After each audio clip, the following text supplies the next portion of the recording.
because I probably told you my son I'm going to see shortly. He was the first white Nigerian. And even the Nigerians would call him that.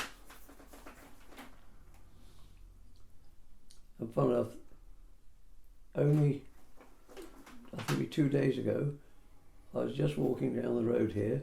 I was going to go for a pint at the Burley Club, and a tall black man with 2 small children walking past just said hello to me like that. I sort of almost stopped for a chat like that. So I said to him, "Where do you come from?" He said, "Nigeria."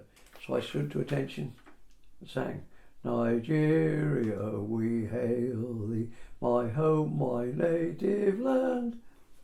He said, "How do you know that?" I said, "I was secretary of the Lagos Building Society at the time of independence. And you can see my car is initialed LBS, and the people, that a few of them are in Peterborough, have celebrate the independence. Well, they had to miss the 60th because everything was locked down. But they actually called me Mr. LBS of the LBS. As I say, so when I got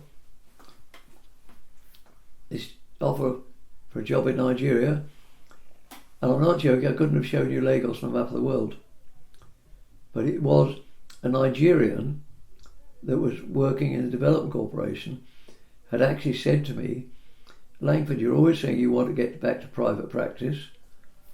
The job here advertised in Lagos." I said, "Where the hell's that?" I had no idea. So went out there, and most people do one tour, which we vary from a year to 18 months. I did 4 tours, total of 6 months, 6 years. Great life. In what capacity did you work for the Lagos Building Society? I was there, well, firstly because we were managing for the Lagos Building Society. We actually had to do our own valuations.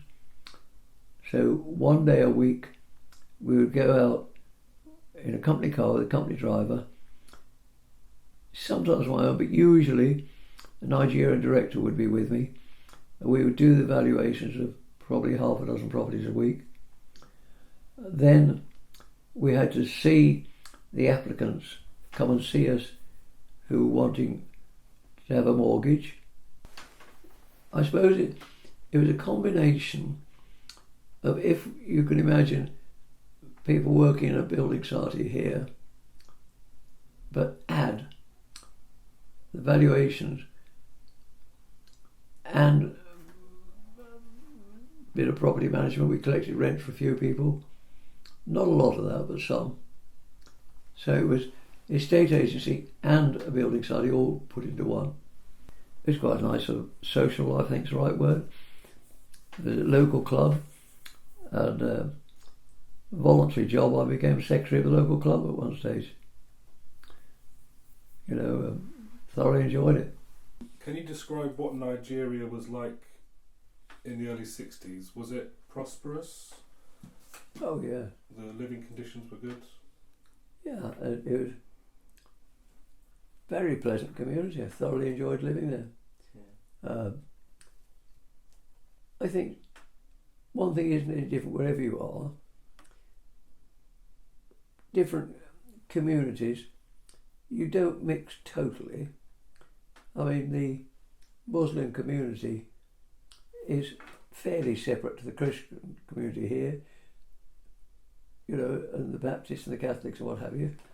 And so it was by the same in Nigeria, though nothing relevant to Freemasonry as such, but there it was mixed. The cashier of the Lagos Building Society introduced me to it, Chief Peppertundi Bankole. And I was only the second white man in that particular lodge. But the club I went to, the Apapa Club, I should think it was 90% English. I don't know whether any might have been the odd Nigerian member, but not many, because they got their own community places to go to. and it was a very friendly community. Got on with it very well. It's no secret. It is only for those that believe in God. Have what religion you like, that doesn't matter. You've got to believe in God.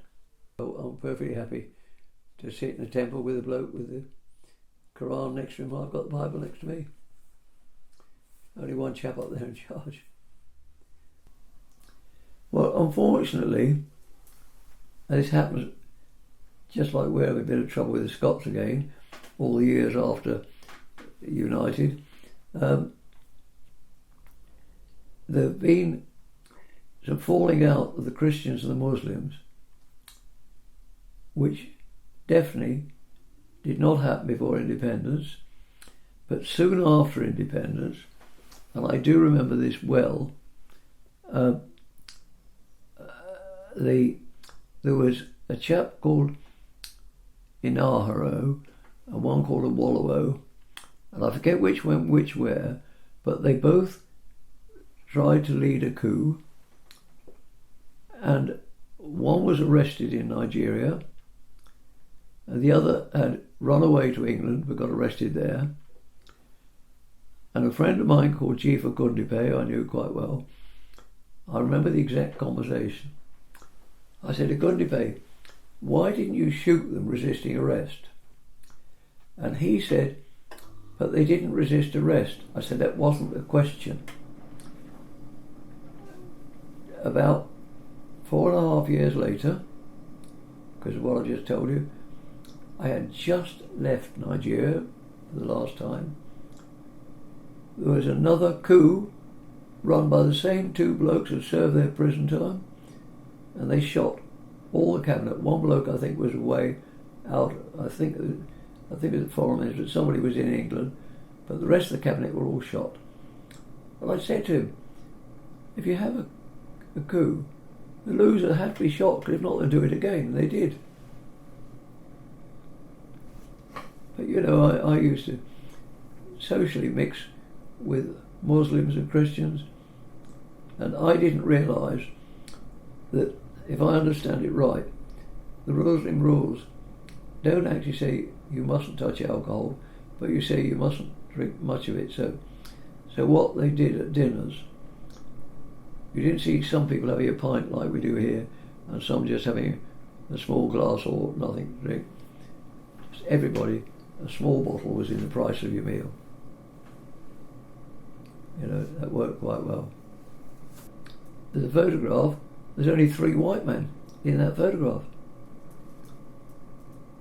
We used to all sit and have a meal together. Then we'd often go and have a drink at a bar somewhere else. We all mixed together perfectly happily. Yeah. So there wasn't any tension because Nigeria was a British colony. That didn't cause any tension. No, that's all new. Obviously, we know that just as we got the Northern Ireland trouble here, we still come across from here the Indians and Pakistanis got the trouble down the bottom. But Nigeria didn't seem to have anywhere that was like that at the time. But when independence comes, of course, then some of the boys want a bit more power. Right. That's when it starts. How do you feel about the British Empire? Because obviously you lived in Nigeria during a transitional period. Well, I can see the sense of breaking it up a bit. We've still, the Commonwealth stayed together fairly well. That seems to work. So provided it's work, you've still got the royal family there. I must admit, as a youngster, I still couldn't really see why we became so integrated with the European Union. Because I thought we'd fought 2 world wars to stop the Europeans having any control of us. So if one was right, the other's wrong. Simple as that. So we've got back out again. So, do you feel that the British Empire benefited Nigeria, or do you think that it harmed it in some ways? I think it probably did, but perhaps not entirely because it was British, but because it united Nigeria. You'd think Nigeria, I'm not sure, I don't mean I didn't know, or don't even know now. I think there are 5 or 6 different races. But having got the empire effect, English is the common language, because it would be impossible to carry on business without knowing which language to speak. Whereas English is the language. So Yoruba was the main one for the capital where I was. I learned very little of it because they all spoke English. If they started chatting with each other when I was in the middle of a business conference, I'd say, Miobo, Yobo, Ushombo. Because I don't understand Yoruba, the interpreter's coming. I was just about to ask if you could speak some of the language. That's right. Okay. Like in Europe, I'd say, ich spreche kleine Deutsch, or je parle un peu de français. That's all you need to learn. Yeah. Do you consider yourself to be a patriot? Patriot? Proud of your country? Not quite sure what. Sort of like keen on being British or English. Yeah. Proud to be British? I'm proud to be British. If I was in Nigeria, I'd be proud to be Nigerian. I like to be whatever the regiment I'm in. Right. If my regiment happens to be Great Britain, that's fine. You know, regiment, religion, whichever you're in. I don't remember the whole of it, I'll try. Nigeria, we hail thee, my home, my native land. The race and tongue may differ, in brotherhood we stand. Nigeria, we hail thee, my home, my motherland.